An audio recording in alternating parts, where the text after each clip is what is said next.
Hello, welcome to the Doctors Who podcast. My name is Chris. Tonight we're covering Chapter 9 of Ender's Game by Orson Scott Card.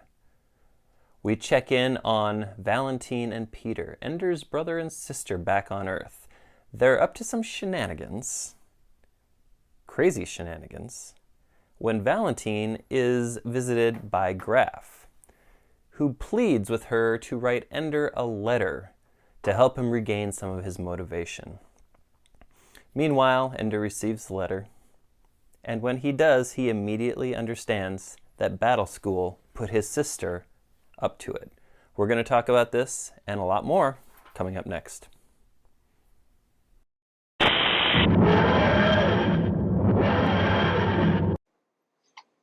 Hello and welcome to the Doctors Who podcast. My name is Chris. My name is Chip. My name is Brian. Tonight we're covering Chapter 9 of Ender's Game. I almost said Chapter 9 of the Doctors Who podcast. We've had more chapters than that. Just a few. Anyway, we have a little bit of a change of scenery in this chapter, so why don't we jump in and have a look? Alright, so this one, it's mostly going back to Earth, so we catch up with Valentine and Peter, and they're doing some stuff on what, at the time that this was written, the internet really wasn't a thing, so it's almost like the old Usenet groups or the news groups that were part of it, so they're posting all this stuff. But the big thing that really happens here is when Graff comes from Battle School back to Earth and meets with Valentine. So he's trying to figure out how to kind of push Ender to kind of the next phase of his development. But the interaction between Graff and Valentine is good, and what I find interesting here is that he doesn't treat any of these kids like children. He really treats them almost like an intellectual equal. She knows he's using him, or that he's using her. He knows that he's basically using her as well. So it's just kind of curious how Card kind of frames this up and uses that as a plot device in this chapter. Yeah. So the entire bit seemed a little far-fetched at first when I thought about it. So we read about, I think the chapter title is Locke and Demosthenes. Demosthenes, yes. And so I thought, well, this is, these kids are being able to out-argue college professors. Graff was talking about how intelligent they were. But then I did remember back to the first chapter, and we heard those voices talk about how all three children were well above and beyond their own age range. Like, they were just savants, essentially. But yeah, there was so much of this that played into, like the aliases, people typing behind keyboards with fake names, all of these things, building political intrigue, because it seems like they're really ramping up to a big political debate. So I know we're about halfway through the book with this chapter, but it feels like we're adding another wrinkle on Ender's backstory here, even halfway through. So I thought it was kind of a cool look back at his family, and again, what motivates Ender the most is his family. So the thing that I found the most interesting in this chapter was we see the evolution of Valentine and Peter's relationship. Is he still a giant tool? Yes.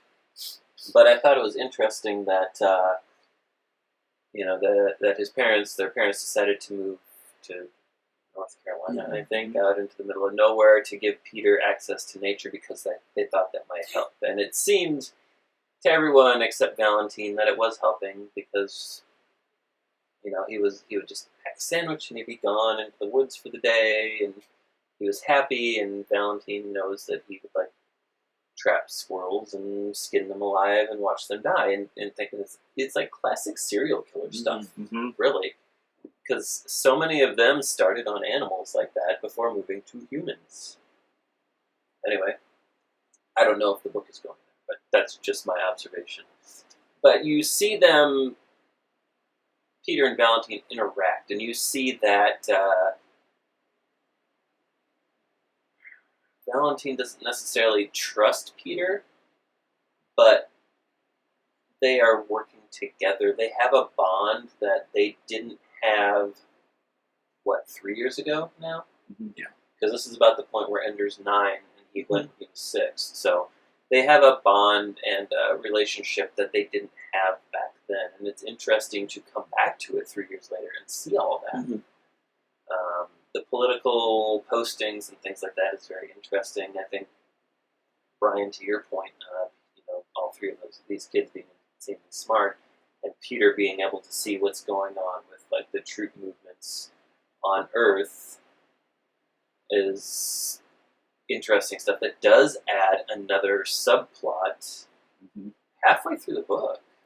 It's been pretty single-threaded up till now, and we all of a sudden have another element. So, very, very interesting stuff, and I'm kind of excited to see where it goes.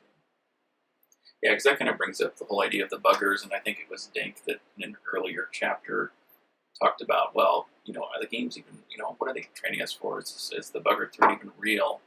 In this chapter, and we kind of hit both sides of that, where Graff seems to think it's real, but some of the people don't. And then in this chapter, it seems like Card is laying the groundwork for there's something big coming.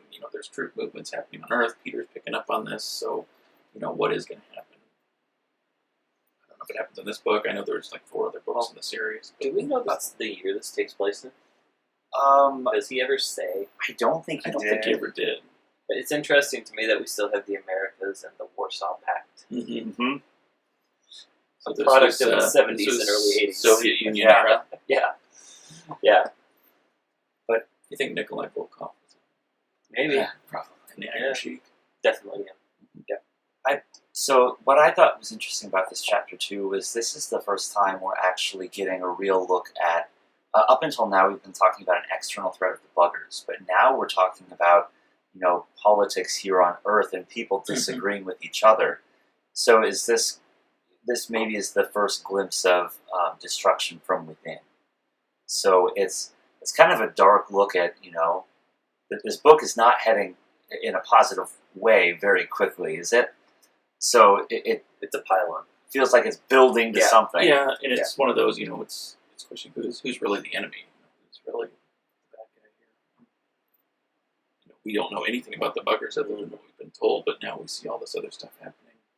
And we see all the manipulations, so, with Graff and manipulating all the children in battle school and the things that he puts them through. It's pretty intense and pretty mentally harmful. There's one thing that we didn't touch on in either the book or so far, and that is how Graff and the IF leaders are concerned about Ender's performance, and I think it's largely because Peter's face keeps showing up in the game. Oh yeah. We haven't talked about it yet, but at the very beginning of the chapter, Graff and somebody else are talking about how they haven't given an updated photo. They haven't provided one. There isn't one in their databanks. And the computer just went out and found an updated picture somewhere on Earth and brought it back and inserted it in the game. And so we have what almost sounds like AI or machine learning sentience or something that is looking at Ender and figuring out what it needs to do and how it needs to adapt in order to grow him to the ultimate objective. Which is a little creepy. Yeah, it is. Yeah, it's creepy, but it's also kind of cool that it's forward-thinking, so I think we talked about this in the past. I think Card wrote the original story in 1977, and the novel came out in 1985, so this is all, pre-internet era, so, we've got machine learning, AI is touched upon, we've got all these news feeds, which is basically like an internet. I think even called it the Nets, didn't he? Yeah. So, and I know that there were elements of the internet around then. It just wasn't what we know it as today. But pretty cool that they only had AOL Instant Messenger. AIM. Oh my gosh. Remember when you used to get all those like the floppy disks from ICQ, AOL. Yep. Remember ICQ? CompuServe. We went to CompuServe. Someone's going to watch this video. A kid's going to watch this video in 10 years and be like, what is 10 AOL? years? More like next week. Yeah, good point. Hopefully they watch it. That's a good point too. Yeah, that whole aspect was kind of interesting because when we first did the chapter "The Giant's Drink," and I don't remember which chapter that was, but Just a few. I was like, why are we spending so much time on this? I don't get it. And now it's like, okay, we're peeling back some of these layers and we're starting to learn a little bit more, and it is a little compelling and a little freaky all at the same time. Yes, it is. Well, even like the Giant's Strength, when he's describing that, he doesn't talk about VR stuff, but it almost feels like a VR type game where you've got like the Oculus on and you're going through this world and exploring problem solving and figuring stuff out. Yep. I don't know. It's interesting, but I think Chip, you touched on the fact that Valentine knew that Graff was using her, and Graff knew that Valentine knew, and even Ender, when he gets the letter and he reads it, he knows exactly what's going on. He's like, the bastards went and got a hold of my family to write this letter because they think I'm not doing something. It's like the games are so transparent to everyone involved that they still play them. Well, the whole game motif is woven throughout all of this. It's done very well. Yeah. Very manipulative. Yeah.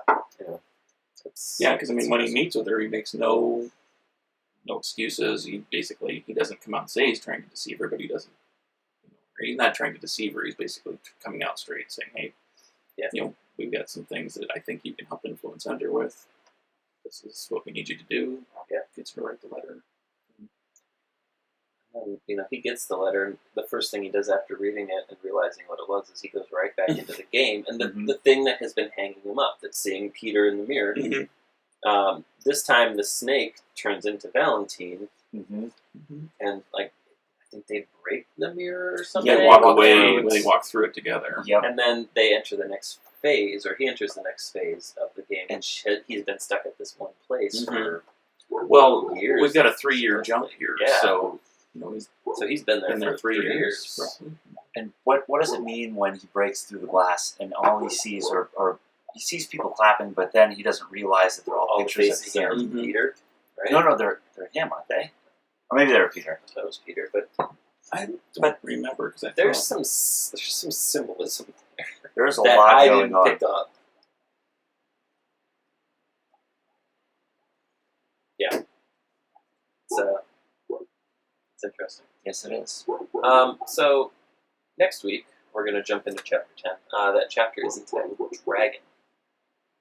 If you enjoyed this, we do invite you to hit the thumbs up. That does help us with the YouTube algorithm, get our videos seen by more people, and all of those fun and exciting things. Additionally, we do post content for this book twice a week. So, if you hit the bell notification, and subscribe, you'll get notifications when we post new content, which, if you dig this channel, that can be beneficial to you. Lastly, we invite you to use the comment section. Let us know what you liked, what you didn't like, and any other things you may have to say. Maybe you think Brian is looking especially dashing this week with his Moab Brewery t-shirt. In which case, you should put that down below and tell Brian that he is sexy AF. My wife would appreciate it. And if you do come down there and comment sexy AF, we will know that you made it to 13 minutes into the video. It's a long video. That's a good deal. Yeah. We should stop this video. Cool. We will see you next time. Until then, Allons-y.